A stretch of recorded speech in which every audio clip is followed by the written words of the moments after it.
বন্ধুসকল, আজি আমি আলোচনা কৰিম মহাকাশৰ বিষয়ে। আৰু এই মহাকাশত বহুতো গ্ৰহ উপগ্ৰহ আছে, কিন্তু কেতিয়াবা আপোনালোকে ভাবিছেনে যে ৰাতিৰ আকাশত দেখা তৰাবিলাক আচলতে ক'ত আছে আৰু এই মহাকাশৰ শেষ সীমা ক'ত? তেতিয়াহ'লে আজি আমি আলোচনা কৰিম এই মহাকাশৰ শেষত আচলতে কি পোৱা যায়। আৰু আপোনালোকে চাই আছে knowledgeTVঅসম চেনেলটো যদি এতিয়ালৈ ছাবস্ক্ৰাইব কৰা নাই তেনেহ'লে ছাবস্ক্ৰাইব কৰি লওক আৰু কাষতে থকা বেল আইকনটো টিপি দিয়ক। বন্ধুসকল, এই মহাকাশখনত বহুতো বস্তু লুকাই আছে আৰু ইয়াৰ শেষ ক'ত আজি আমি আলোচনা কৰিম আৰু আপোনালোকক লৈ যাম মহাকাশৰ শেষ ভাগলৈ। বন্ধুসকল, পৃথিৱীৰ পৰা যেতিয়া 12 কিলোমিটাৰ ওপৰলৈ যোৱা যায় তেতিয়া শেষ হয় থাৰ্মস্ফিয়াৰ, আৰু এই স্তৰটোৰ ভিতৰতেই বায়ু বতাহ আদি থাকে আৰু এই স্তৰটোৰ ভিতৰতে বেছি সংখ্যক প্লেন উৰে। আৰু যেতিয়া আমি মাটিৰ পৰা 50 কিলোমিটাৰ ওপৰলৈ যাম তেতিয়া শেষ হ'ব আমাৰ ষ্ট্ৰেটস্ফিয়াৰ, আৰু এই ষ্ট্ৰেটস্ফিয়াৰতেই থাকে আমাৰ অজন লেয়াৰ, যি নেকি আমি বিষাক্ত আল্ট্ৰাভায়োলেট ৰশ্মিৰ পৰা বাচি থাকোঁ। আৰু যেতিয়া আমি 80 কিলোমিটাৰ ওপৰলৈ যাওঁ তেতিয়া শেষ হয় মেছস্ফিয়াৰ, আৰু যেতিয়া আমি পৃথিৱীৰ পৰা 700 কিলোমিটাৰ ওপৰলৈ যাওঁ তেতিয়া শেষ হ'ব থাৰ্মস্ফিয়াৰ।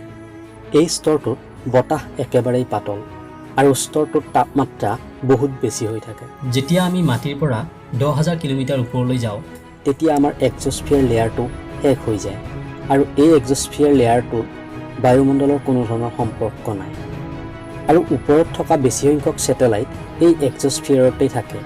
বন্ধুসকল, আমি এতিয়াও বহুত পিছতেই আছোঁ, গতিকে আৰু অলপ আগুৱাই যাওঁ আৰু মহাকাশত কি কি পায় অলপ চাওঁ, আৰু আপোনালোকে মোৰ লগে লগে আহি থাকক।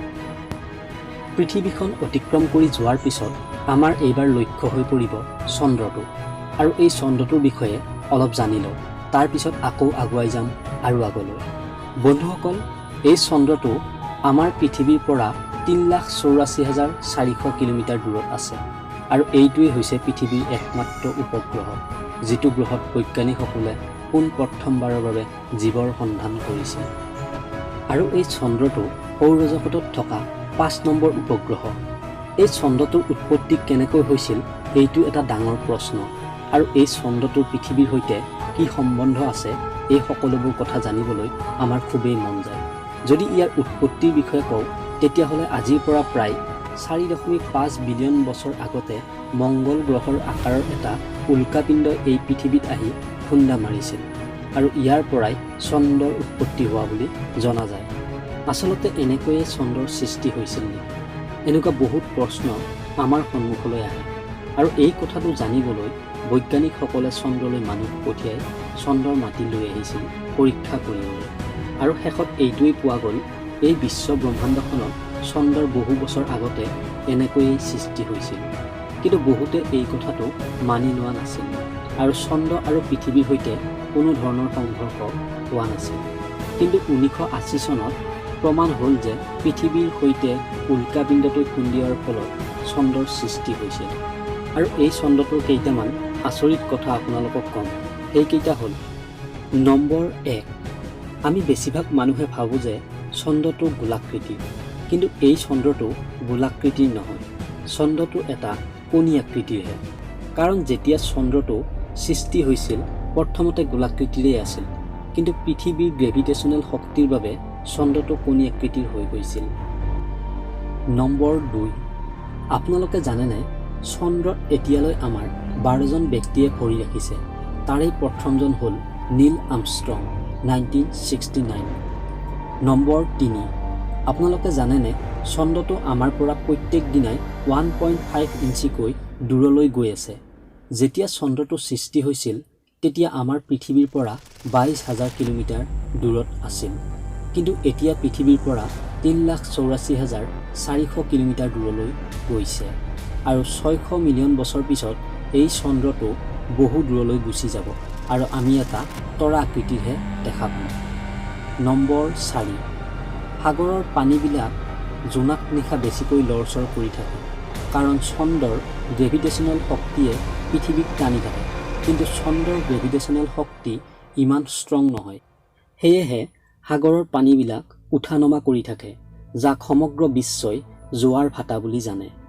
নম্বৰ 5, চন্দ্ৰত ৰাতি টেম্পাৰেচাৰ -173 ডিগ্ৰী হয়গৈ আৰু দিনত 127 ডিগ্ৰী হয়।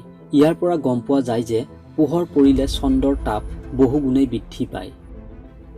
নম্বৰ 6, আমাৰ পৃথিৱীখনৰ আকাশখন দেখিবলৈ নীলা ৰঙৰ হয়, কিন্তু চন্দ্ৰৰ আকাশখন দেখিবলৈ ক'লা ৰঙৰ হয়, কাৰণ চন্দ্ৰৰ কোনো ধৰণৰ এটমস্ফিয়াৰ লেয়াৰ নাই। নম্বৰ 7, চন্দ্ৰটো দেখিবলৈ ওখ চাপৰ যেন কিছুমান গাঁত দেখা পোৱা যায়, যিবোৰ উল্কাপিণ্ডই খুন্দিয়াৰ ফলত সৃষ্টি হৈছিল। আৰু এই চন্দ্ৰটোৰ আটাইতকৈ ডাঙৰ গাঁতটোৰ নাম হৈছে 8 কেন। ইয়াৰ আকাৰ 2000 কিলোমিটাৰ, যিটো বহুত ডাঙৰ আকৃতিৰ গাঁত। আৰু এই চন্দ্ৰটোৰ পিছত 150 মিলিয়ন কিলোমিটাৰ দূৰত অৱস্থান কৰি আছে সূৰ্যই। এই সূৰ্যটোৱে হৈছে আমাৰ সৌৰজগতৰ একমাত্ৰ নক্ষত্ৰ। আৰু এই সূৰ্যটোৰ বাবেই আমাৰ পৃথিৱীত পানীৰ সম্ভৱ হৈছে। আৰু ইয়াৰ পিছত 22.5 কোটি কিলোমিটাৰ দূৰত আছে মংগল গ্ৰহ, যিটো পৃথিৱী আৰু মংগলৰ এভাৰেজ দূৰত্ব। আৰু এই মংগল গ্ৰহটোৰ পিছতে আহে আমাৰ সৌৰজগতৰ সকলোতকৈ ডাঙৰ উপগ্ৰহ বৃহস্পতি। আৰু এই বৃহস্পতি গ্ৰহটোৰ নিজা 12টা সৰু উপগ্ৰহ আছে। আৰু সেয়েহে এই বৃহস্পতি গ্ৰহটো এটা সোলাৰ চিষ্টেমৰ দৰে। আমাৰ সৌৰজগতৰ গোটেইকেইটা গ্ৰহ লগ কৰিলেও এই বৃহস্পতি গ্ৰহটোৰ সমান নহ'ব। এই গ্ৰহটোৰ মাজে মাজে কিছুমান ৰঙা ৰঙা দাগ দেখা যায়, আৰু এই বৃহস্পতিত দেখা দাগবিলাক পৃথিৱীতকৈ 3 গুণেই ডাঙৰ। আৰু ইয়াৰ পিছতে আমি আগুৱাই যাম শনি গ্ৰহলৈ। এই শনি গ্ৰহটো এটা গোলাকৃতিৰ আৱৰণে আৱৰি আছে, যিটো দেখিবলৈও বহুত ধুনীয়া। এতিয়া গোটেইবিলাক গ্ৰহৰ বিষয়ে নকওঁ, আগতে মহাকাশৰ শেষলৈ যাই লওঁ, তাৰপিছত গ্ৰহবিলাকৰ বিষয়ে আলোচনা কৰিম। আৰু এনেকৈ গৈ থাকিলে আমি লগ পাম মানৱ নিৰ্মিত এটা ছেটেলাইট, যিটোৰ নাম হৈছে ভয়েজাৰ 1। এই ছেটেলাইটটো মানুহে নিৰ্মাণ কৰা ছেটেলাইট, যিটো পৃথিৱীৰ পৰা আটাইতকৈ দূৰলৈ যোৱা এটা ছেটেলাইট। পৃথিৱীৰ পৰা ইয়াৰ দূৰত্ব হৈছে 138 AU, আৰু এই AU মানে হৈছে এষ্ট্ৰনমিকেল ইউনিট। পৃথিৱী আৰু সূৰ্যৰ মাজৰ দূৰত্বক 1 AU বুলি কোৱা হয়। আৰু এই ভয়েজাৰ 1এ পৃথিৱী আৰু সূৰ্যৰ দূৰত্বতকৈও 138 গুণ দূৰলৈ গৈছে। বন্ধুসকল, আপোনালোকে যে দেখিছে এইখন ফটোত এটা সৰু বিন্দু, এই বিন্দুটোৱে হৈছে আমাৰ পৃথিৱী। আৰু এই ফটোটো ভয়েজাৰ 1এ লোৱা ফটো। আৰু এই বিন্দুটোতে থাকোঁ আমি সকলো, আমাৰ সুখ দুখ সকলো এই বিন্দুটোৱেই। আৰু আপোনালোকে যে মোৰ এই ভিডিঅ'টো চাই আছে, এই বিন্দুটোৰ পৰাই চাই আছে। বন্ধুসকল, এই ভয়েজাৰ 1 ছেটেলাইটটো এতিয়াও প্ৰতি ছেকেণ্ডত 17 কিলোমিটাৰকৈ গতি কৰিয়েই আছে। এতিয়া আমি ভয়েজাৰ 1ৰ পৰা আৰু অলপ আগুৱাই যাই বলকচোন। এনেকৈ গৈ থাকোঁতে আমি যেতিয়া সৌৰজগতৰ বাহিৰ হৈ যাম, আৰু সেইখিনিক আলোকবৰ্ষ হিচাপে জনা যায়। আৰু ইয়াৰ দূৰত্ব অধিক, মানে এক আলোকবৰ্ষত পোহৰে অতিক্ৰম কৰা 1 বছৰৰ দূৰত্বক বুজোৱা হয়। আপোনালোকৰ সুবিধাৰ্থে কওঁ যে পোহৰে প্ৰতি ছেকেণ্ডত 3 লাখ কিলোমিটাৰ গতি কৰে। তেতিয়াহ'লে ভাবি চাওকচোন আমাৰ পৰা কিমান দূৰ হ'ব। আৰু ইয়াৰ পৰা আৰু আগলৈ গ'লে আমি পাম প্ৰক্সিমা চেণ্টাউৰি, যিটো সকলোতকৈ ওচৰত থকা এটা তৰা। এই তৰাটো পৃথিৱীৰ পৰা 4.5 লাখ লাইট ইয়াৰ্ছ দূৰত আছে। আৰু ইয়াৰ পিছত আগুৱাই গ'লে আমি পাম মিল্কি ৱে গেলেক্সি, মানে পোহৰে 1 লাখ বছৰত অতিক্ৰম কৰা দূৰত্ব। যদি আপুনি এই মিল্কি ৱে গেলেক্সিলৈ পোহৰৰ গতিত যাব বিচাৰে, তেতিয়া 1 লাখ বছৰ লাগি যাব। আৰু এই মিল্কি ৱে গেলেক্সিতেই বহুতো সূৰ্যৰ দৰে গ্ৰহ নক্ষত্ৰবিলাক আছে। প্ৰায় 400 কোটি গ্ৰহ নক্ষত্ৰ আছে এই মিল্কি ৱেত, যি নেকি পৃথিৱীত থকা জনসংখ্যাতকৈও 100 গুণেই বেছি। আৰু এই গ্ৰহ নক্ষত্ৰবিলাকো পৃথিৱীতকৈ 90 গুণেই ডাঙৰ। বন্ধুসকল, আমি যদি ইয়াতকৈ দূৰলৈ যাওঁ, তেতিয়াহ'লে আমি পাম লোকেল গ্ৰুপ অফ গেলেক্সি। ইয়াৰ দূৰত্ব 1 কোটি আলোকবৰ্ষ। আৰু এই লোকেল গ্ৰুপ অফ গেলেক্সিত বহু ট্ৰিলিয়ন তৰা আছে। আৰু ইয়াৰ পৰাও যদি আমি আৰু আগুৱাই যাওঁ, তেনেহ'লে পাম ভাৰ্গো ছুপাৰ ক্লাষ্টাৰ গেলেক্সি। আৰু এই গেলেক্সি লোকেল গ্ৰুপ অফ গেলেক্সিৰে এটা সৰু ভাগ। এই Virgo super cluster Galaxy 110 million আলোকবৰ্ষ দূৰত আছে, মানে 11 কোটি আলোকবৰ্ষ দূৰত আছে।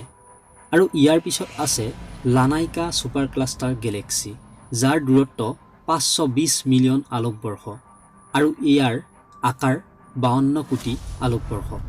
আপুনি হয়তো ভাবিছে এইবিলাক আচলতে কি? তেনেহ'লে ভাবকচোন এইবিলাকৰ ক্ষেত্ৰত আমি মাথো এটা ধূলিকণাহে। এতিয়া বলক আৰু আগলৈ যাওঁ। এতিয়া আমি পাম অবজাৰ্ভেবল গেলেক্সি, য'ত বহুত তৰা আছে আৰু এই তৰাবিলাক বহুগুণেই ডাঙৰ আৰু ইয়াৰ আয়তন হৈছে ৯,৩০০ কোটি আলোকবৰ্ষ। যদি আপুনি পোহৰৰ গতিত ইয়ালৈ যাব বিচাৰে তেতিয়াও ৯,৩০০ কোটি বছৰেই লাগি যাব। আৰু এই মহাজগতখনত থকা আৰু বহুত বস্তুৱেই আছে। এই অবজাৰ্ভেবল গেলেক্সি এটা সৰু অংশ হয় ইয়াতকৈও ডাঙৰ এই মহাজগতখন, আৰু এয়াই হ'ল মহাজগতৰ থিয়ৰি। সঁচাকৈ আচৰিত এই মহাজগতখন, আৰু এই সকলোবোৰ বস্তু আমাৰ বাবে ওচৰত নহয়। বন্ধুসকল, এয়াই হ'ল আমাৰ মহাজগত। আৰু এতিয়া আমি আলোচনা কৰিম আমাৰ সৌৰজগতৰ কিছুমান গ্ৰহ নক্ষত্ৰৰ বিষয়ে। আৰু এই গ্ৰহ নক্ষত্ৰবিলাকৰ বিষয়ে জনাৰ আগতে আমি জানিব লাগিব আমাৰ সৌৰজগতৰ বিষয়ে। তেতিয়াহ'লে বলক। সূৰ্য আৰু তাৰ চাৰিওফালে ঘূৰি থকা 8টা গ্ৰহ বুধ, শুক্ৰ, পৃথিৱী, মংগল, বৃহস্পতি, শনি, ইউৰেনাছ আৰু নেপচুন।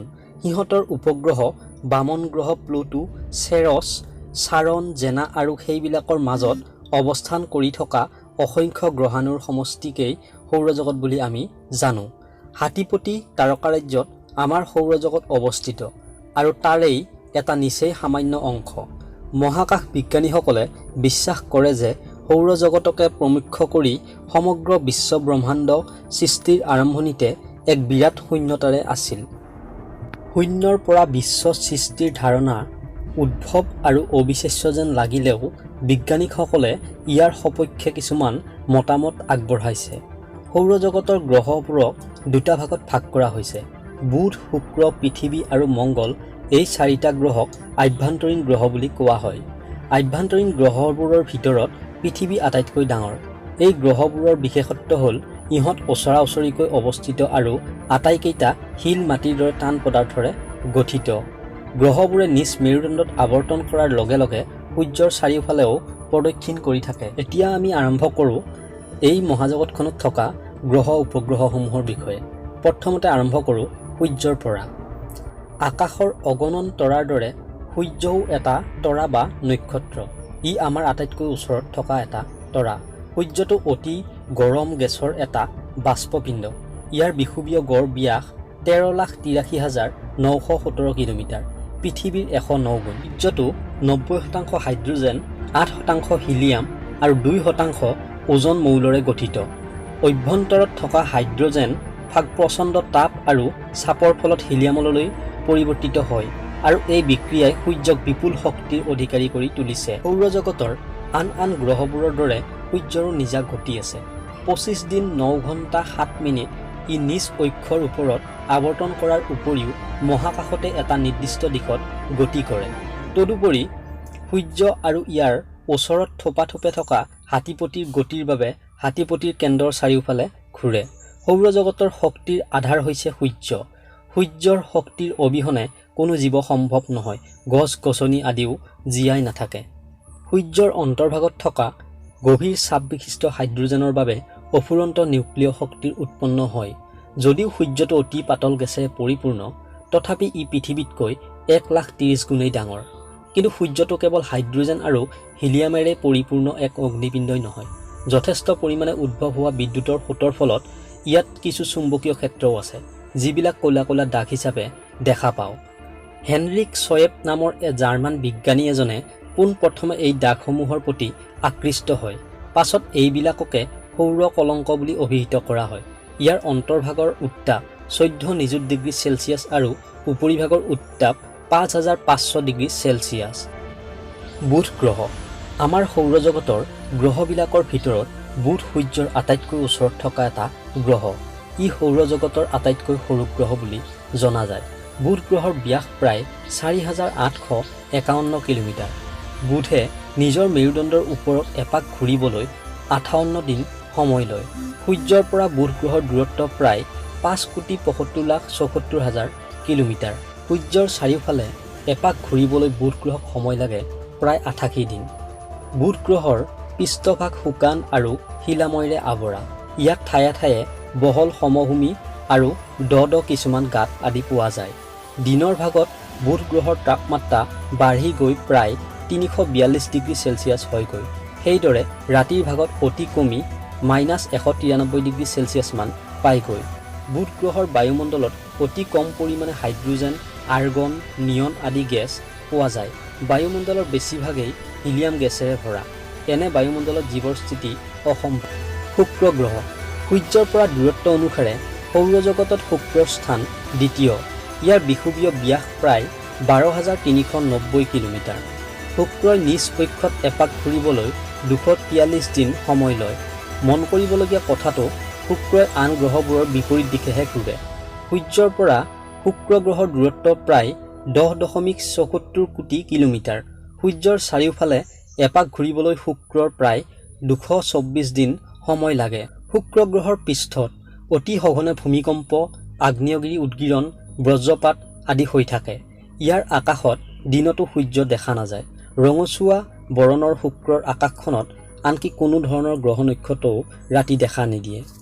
এই গ্ৰহটো যথেষ্ট পৰিমাণে কাৰ্বন ডাই অক্সাইড থকাৰ বাবে গ্ৰহটো অতি উষ্ণ। শেহতীয়াকৈ শুক্ৰ গ্ৰহত জীৱৰ স্থিতি সম্পৰ্কে কিছু সন্দেহজনক তথ্য পোৱা গৈছে। শুক্ৰ গ্ৰহৰ কোনো উপগ্ৰহ নাই। পৃথিৱী। সৌৰজগতৰ আটাইকেইটা গ্ৰহৰ ভিতৰত পৃথিৱী মধ্যমীয়া আকাৰৰ এটা গ্ৰহ। সূৰ্যৰ পৰা দূৰত্ব অনুসাৰে পৃথিৱীৰ স্থান তৃতীয়। সূৰ্যৰ পৰা ইয়াৰ গড় দূৰত্ব 14.96 কোটি কিলোমিটাৰ।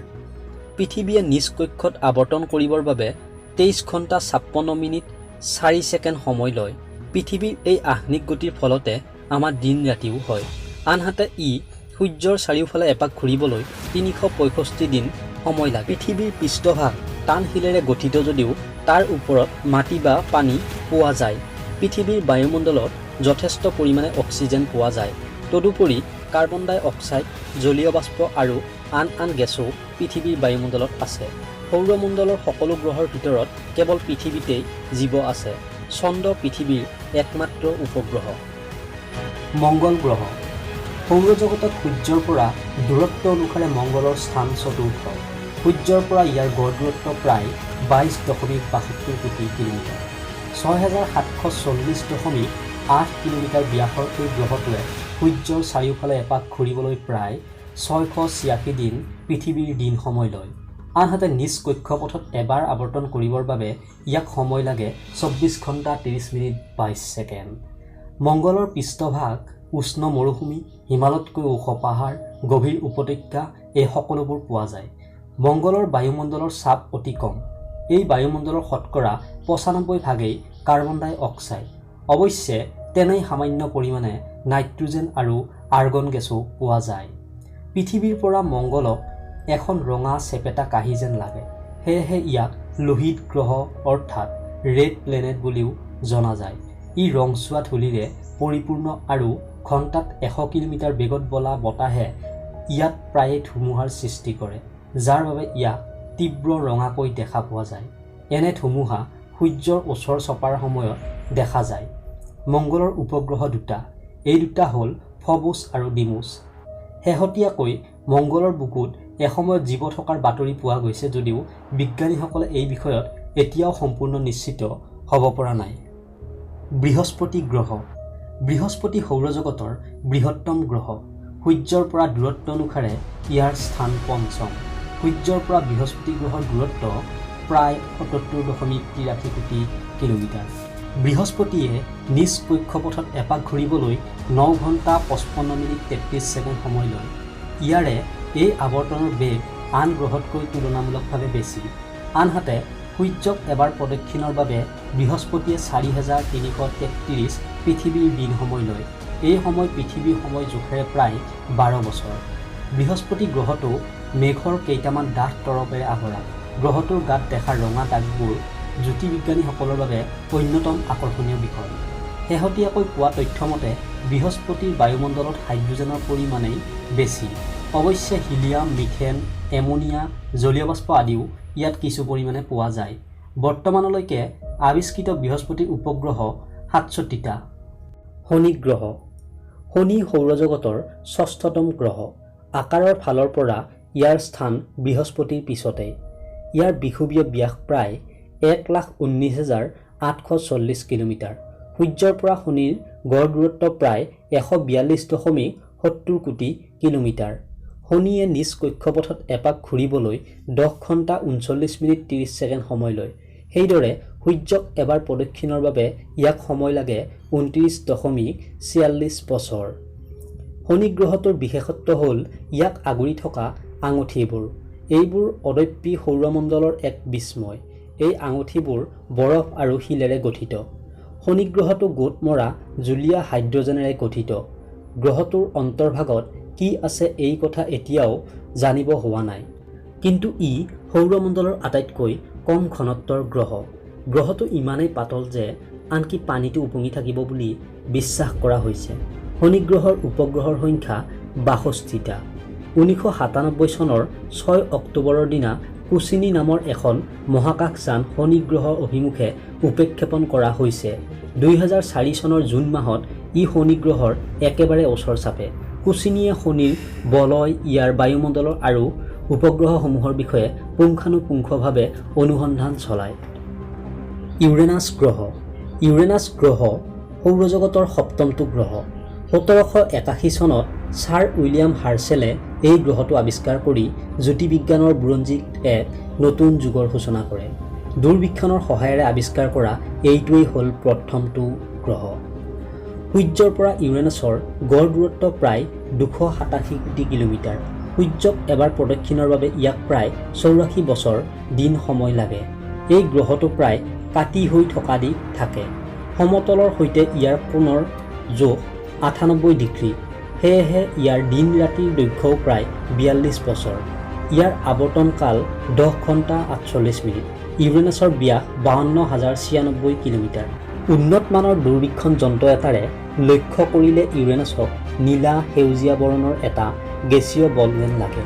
ইয়াৰ ভূপৃষ্ঠভাগ এমনিয়া আৰু মিথেনৰ তৰল গেছ গোট মাৰি হোৱা বৰফ। ইউৰেনাছৰ 27টা উপগ্ৰহ আছে। নেপচুন গ্ৰহ। সূৰ্যৰ পৰা দূৰত্ব অনুসৰি সৌৰজগতত নেপচুনৰ স্থান 8ম। সূৰ্যৰ পৰা ইয়াৰ গড় দূৰত্ব 441.92 কোটি কিলোমিটাৰ। দূৰবীক্ষণ যন্ত্ৰৰ অবিহনে ইয়াক লক্ষ্য কৰা নাযায়, কিন্তু ইয়াক আৱিষ্কাৰ কৰা হৈছিল গণনাৰ দ্বাৰাহে। পাছতহে দূৰবীক্ষণ যন্ত্ৰৰে ইয়াৰ স্থিতি সত্যতা প্ৰতিপন্ন কৰা হয়। 1846 চনত ফৰাচী বিজ্ঞানী গণিতজ্ঞ উৰবেইন লেভেৰিয়াৰে গ্ৰহটো আৱিষ্কাৰ কৰে। ইয়াৰ ব্যাস 48,960 কিলোমিটাৰ। নেপচুনে নিজ কক্ষত এবাৰ ঘূৰিবলৈ প্ৰায় 16 ঘণ্টা 6 মিনিট 36 ছেকেণ্ড সময় লয়। সেইদৰে সূৰ্যৰ চাৰিওফালে এবাৰ ঘূৰিবলৈ ইয়াক প্ৰায় 165 পৃথিৱীৰ বছৰ সময় লাগে। বিজ্ঞানীসকলৰ মতে নেপচুন গ্ৰহটো দুতৰপীয়া। ভিতৰৰ তৰফটো শিল আৰু বৰফৰ, আনহাতে বাহিৰৰ তৰফটো হ'ল হাইড্ৰজেন আৰু হিলিয়ামৰ। নেপচুন গ্ৰহটোৰ বৰণ নীলা সেউজীয়া বৰণৰ। এই কথাৰ পৰা বিজ্ঞানীসকল এটা সিদ্ধান্তলৈ আহিছে যে নেপচুনৰ বায়ুমণ্ডলত হাইড্ৰজেন আৰু মিথেন গেছেৰে ভৰা। বৰ্তমানলৈকে নেপচুনৰ 14টা উপগ্ৰহৰ সন্ধান পোৱা গৈছে। বামন গ্ৰহ অৰ্থাৎ প্লুটো। উল্লেখিত 8টা গ্ৰহৰ উপৰি প্লুটোকো 1930 চনৰ পৰা সৌৰজগতৰ অন্যতম গ্ৰহৰূপে ধৰা হৈছিল, কিন্তু 2006 চনৰ 24 আগষ্টত প্ৰাগত 2500 বিজ্ঞানীৰ উপস্থিতিত অনুষ্ঠিত ইণ্টাৰনেশ্যনেল এষ্ট্ৰনমিকেল ইউনিটিৰ সভাত সবিশেষ আলোচনা আৰু পৰৱৰ্তী পৰ্যায়ৰ ভোটৰ জৰিয়তে প্লুটোক গ্ৰহ নহয় বুলি স্বীকৃতি দিছে। ইয়াক বামন গ্ৰহৰূপেহে কোৱা হৈছে। সেয়েহে তেতিয়াৰ পৰা সৌৰজগতৰ গ্ৰহৰ সংখ্যা হৈ গৈ 8টা। প্লুটোৰ উপৰিও সৌৰজগতত আৰু 4টা বামন গ্ৰহ আছে। সেইকেইটা হ'ল এৰিছ, হাউমিয়া, মেকমেক আৰু চেৰেছ। বামন গ্ৰহ প্লুটোৰ 5টা উপগ্ৰহ চিনাক্ত কৰা হৈছে। সেইকেইটা হ'ল চাৰন, ষ্ট্ৰাইচ, নিক্সট আৰু কেৰবেৰেছ আৰু হাইড্ৰা। চন্দ্ৰ। চন্দ্ৰ পৃথিৱীৰ একমাত্ৰ উপগ্ৰহ। পৃথিৱীৰ পৰা চন্দ্ৰৰ দূৰত্ব 3,84,400 কিলোমিটাৰ। ইয়াৰ আকাৰ পৃথিৱীৰ প্ৰায় 4 ভাগৰ এভাগ। চন্দ্ৰৰ মাধ্যাকৰ্ষণিক শক্তি পৃথিৱীৰ প্ৰায় 6 ভাগৰ 1 অংশ, আৰু সেয়েহে পৃথিৱীত থকা যিকোনো বস্তুৰে ওজন 6 গুণ কমি যায়। চন্দ্ৰই নিজ কক্ষপথত থাকি পৃথিৱীক প্ৰদক্ষিণ কৰিবলৈ আৰু নিজ মেৰুদণ্ডত আৱৰ্তন কৰিবলৈ প্ৰায় একে সমান সময় লয়। ইয়াৰ আৱৰ্তন কাল 27 দিন 7 ঘণ্টা 43 মিনিট 12 ছেকেণ্ড আৰু পৰিভ্ৰমণ কাল 29 দিন 12 ঘণ্টা 44 মিনিট 3 ছেকেণ্ড। চন্দ্ৰৰ আৱৰ্তন আৰু পৰিভ্ৰমণ কাল প্ৰায় একে হোৱাৰ বাবে আমি সদায় চন্দ্ৰৰ একেটা ফালকহে দেখা পাওঁ। চন্দ্ৰৰ ব্যাস প্ৰায় 3475 কিলোমিটাৰ। ধূমকেতু হ'ল আকাশত মাজে মাজে দেখা দিয়া দীঘল নেজৰ চমকপ্ৰদ এবিধ বিচৰণশীল আকাশী বস্তুপিণ্ড। সূৰ্যৰ পৰা যথেষ্ট দূৰত থকা সময়ত ইহঁত আকাশৰ এটি ক্ষুদ্ৰ নিষ্প্ৰভ তাৰকা হৈ যেন থাকে, কিন্তু সূৰ্যৰ ওচৰ চপাৰ লগে লগে ইয়াত থকা পদাৰ্থবোৰত সূৰ্যৰ পোহৰৰ নানান বিক্ৰিয়া ঘটি ইয়াৰ চাৰিওফালে পাতল ধূলি আৰু গেছীয় পদাৰ্থৰ এটা আৱৰণ গঢ়ি উঠে। ধূমকেতুবোৰে এটা অতি উপবৃত্তাকাৰৰ কক্ষপথেৰে সূৰ্যৰ চাৰিওফালে পৰিভ্ৰমণ কৰে। সাধাৰণতে প্ৰতি বছৰে ৪-৫টামান ধূমকেতুৱে আকাশত দেখা দিয়ে, কিন্তু বহুতো ধূমকেতুৰে উজ্জ্বলতা কম হোৱা বাবে সেইবিলাক আমি খালী চকুৰে দেখা নাপাওঁ। আৰু শেষত হ'ল গ্ৰহাণু। সূৰ্যৰ চাৰিওফালে প্ৰদক্ষিণ কৰা অসংখ্য শিল বা বৰফেৰে গঠিত ক্ষুদ্ৰ ক্ষুদ্ৰ গ্ৰহবোৰক আমি গ্ৰহাণু বুলি জানো। সাধাৰণতে গ্ৰহাণুবোৰ অৱস্থান মংগল বৃহস্পতিৰ মাজত থোপ পাতি থাকে বাবে ইহঁতক একেলগে গ্ৰহাণুপুঞ্জ বুলি কোৱা হয়। এতিয়ালৈকে ২০০০ৰো অধিক গ্ৰহাণুৰ সন্ধান পোৱা গৈছে। ইয়াৰে আটাইতকৈ ডাঙৰ গ্ৰহাণুটোৰ নাম হৈছে চিৰিছ। আমাৰ এই মহাজগতখনত বিভিন্ন প্ৰকাৰৰ গ্ৰহ উপগ্ৰহ আছে, আৰু এই গ্ৰহ উপগ্ৰহসমূহৰ নিজা নিজা কিছুমান শব্দ আছে, যিবিলাক আজি আপোনালোকক শুনাম। আৰু এই শব্দবিলাক গ্ৰহ উপগ্ৰহসমূহৰ ইলেক্ট্ৰমেগনেটিক শক্তিবিলাক কনভাৰ্ট কৰি পোৱা শব্দ। আৰম্ভ কৰোঁ সূৰ্যৰ পৰা।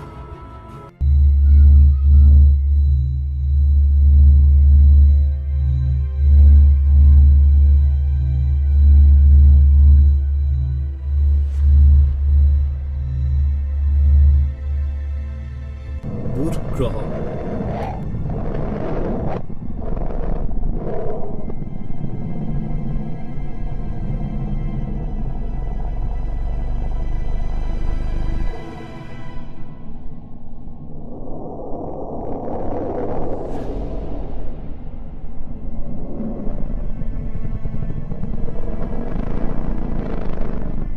শুক্ৰ গ্ৰহ, নেপচুন গ্ৰহ।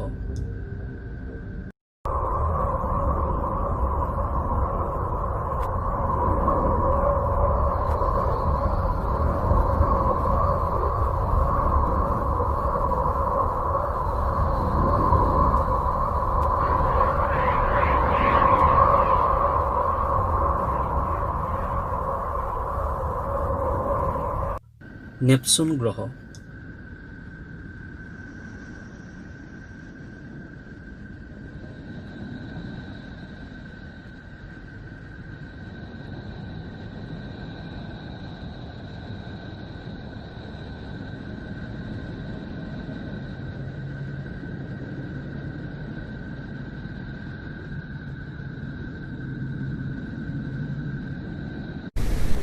প্লুটো।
আৰু শেষত এই মহাজাগতিক শব্দ।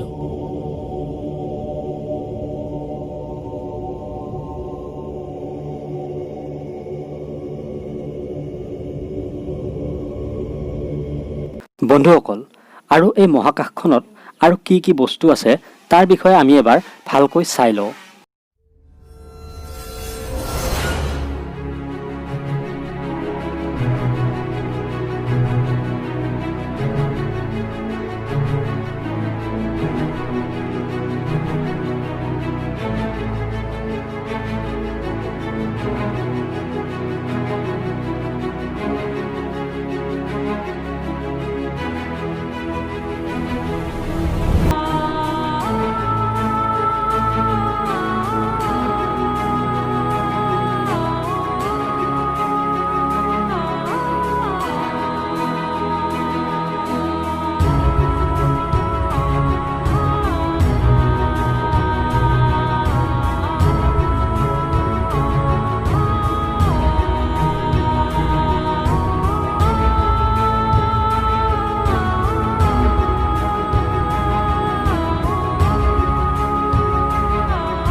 বন্ধুসকল, এইখনেই হ'ল আমাৰ মহাজগত। প্ৰথমতে আমাৰ এনেকুৱা লাগিছিল যে আমি থকা পৃথিৱীখনেই সকলোতকৈ ডাঙৰ, কিন্তু আমাৰ এই পৃথিৱীতকৈও বহুত ডাঙৰ গ্ৰহ নক্ষত্ৰ থকা এই মহাজগতখন।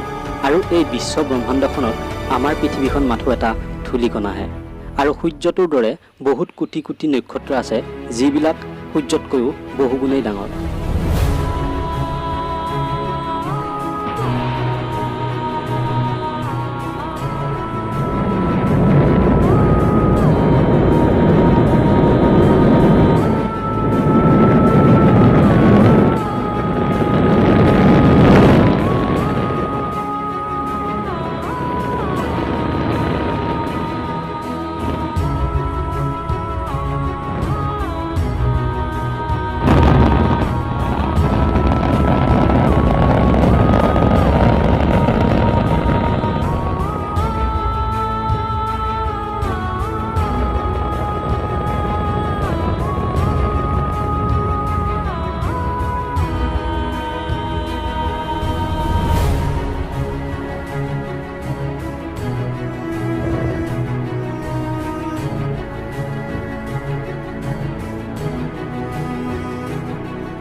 বন্ধুসকল, এই মহাজগতখনক লৈ আমাৰ মাজত বহুতো প্ৰশ্ন উদয় হৈ থাকে, কিন্তু এই প্ৰশ্নবিলাকৰ সম্ভেদ বিচাৰি বৈজ্ঞানিকসকলে দিন ৰাতি একাকাৰ কৰি এই কামত লাগি আছে। আৰু আজি আমি এই মহাজগতখনত এটা ৰোমান্টিক যাত্ৰা আৰম্ভ কৰিব।